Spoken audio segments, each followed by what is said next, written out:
നാട്ടിലെ ആൾക്കാർക്ക് സിനിമ മാത്രമല്ല, സോറി, നാടകം മാത്രമല്ല, ഉം. സിനിമ തിയേറ്ററിൽ പോയി കാണേണ്ട ഒരു ഇതായിരുന്നു. അന്നൊക്കെ TV ഇതൊന്നും ഇല്ലല്ലോ. ഉം. അതുകൊണ്ട് തിയേറ്ററിൽ തന്നെ പോയി ആ. കാണും. പിന്നെ നാടകം മാത്രമല്ല, കലാരൂപങ്ങളായിട്ട് സ്റ്റേജിൽ ഉം. വിന്യസിച്ചിരുന്നത് ഡാൻസ് ഉണ്ട്, ബാലെ, ബാലെ കഥകളിക്ക് എല്ലാവരും പോകൂല. പോവില്ല. മനസ്സിലാവണമെന്നില്ല, സാധാരണക്കാർക്ക് ഉള്ള മനസ്സിലാവണമെന്നില്ല. ക്ഷേത്രങ്ങളുണ്ട്. നമ്മുടെ ഈ തൊട്ടപ്പുറത്തെ ക്ഷേത്രത്തിൽ കഥകളി എല്ലാ വർഷവും നടക്കാറുള്ളതാണ്.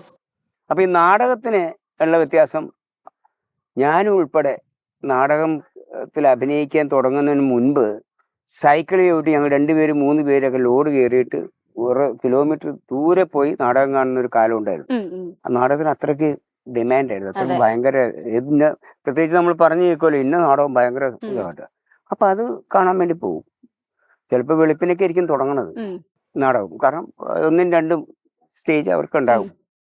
അപ്പൊ അത് മാറിയുള്ള അന്നും എന്നുള്ള അത് അന്ന്, ഇന്ന് എന്നുള്ള വ്യത്യാസങ്ങൾ ഏതാണ്ട് പറയുമ്പോൾ ഞാൻ 2000-ൽ നിർത്തിയതാണ് നാടകം, പ്രൊഫഷണൽ നാടകം. അപ്പൊ ആ 22 വർഷം പൂർത്തിയാക്കി മാറിയതാ ഇവിടുന്ന്. പിന്നെ അപ്പൊ ഞാൻ ഉള്ളുകൊണ്ട് ചിരിക്കുമായിരുന്നു, ദൈവമേ ഇനിയുള്ള കോമഡി ആർട്ടിസ്റ്റുകളുടെ കാര്യം എന്തായിരിക്കും വെച്ചാൽ, ഓഡിയൻസ് ഫ്രണ്ടിൽ ഉണ്ടെങ്കിലേ കോമഡി ആർട്ടിസ്റ്റ് ആയാലും സീരിയസ് ആണെങ്കിലും അവരുടെ റെസ്പോൺസ് നമുക്ക് കിട്ടും. നമ്മൾ അവരുടെ മുഖത്ത് നോക്കിയാൽ അറിയാം എങ്ങനെ നമ്മൾ സീരിയസ് ചെയ്താലും കോമഡി ചെയ്താലും അപ്പൊ തന്നെ നമുക്ക് വിവരം കിട്ടുമല്ലോ, റിസൾട്ട് അപ്പം കിട്ടും. അങ്ങനെ ഒരു സംഭവം ഉണ്ട്.